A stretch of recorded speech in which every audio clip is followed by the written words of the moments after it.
And I think the reason why community is so important, and you know this if you've been through Pursuit, is because that's where you get to move from an intellectual understanding of the Bible to a applicational understanding of the Bible.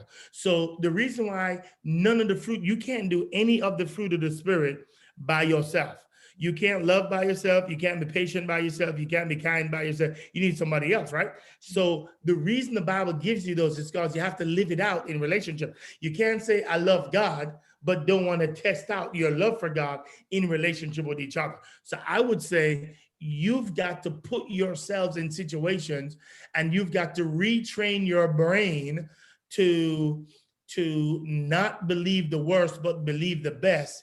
Even if it looks like somebody is taking advantage of you, your assignment is to love your assignment. By the way, let me stop. When I say take advantage of you, I don't mean nothing crazy. I just mean they hurt my feelings and I really should tell them that they hurt my feelings. But sometimes you need to overlook the wrong and keep it moving and not keep record of wrong. I think that's what you have to begin and getting the habit of doing so that it is second nature, because for so long you have trained your brain to respond law-based and not grace-based, and now you've got to retrain that.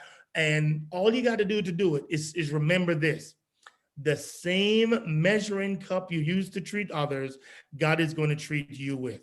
If you do that, it settles the scoring field all the time. Because if you say, well, I can't believe they did that. Okay, well, God's saying, I can't believe you did that. So if you don't want God to be stingy with his grace, mercy, and forgiveness with you, then you can't be stingy as it relates to other people as well. Does that make sense? That's because you are a harsh critic of yourself and a harsh judge of yourself because you want to be perfect, knowing that you're not on this side of heaven. You've got to embrace the grace of God upon your life. And that's just a hard thing for you, which means that's why now then I would argue you have to take every thought captive and remind yourself daily that God loves you not based on your behavior, but based on his son and the finished work of his son. So it is not my behavior that gets me to heaven.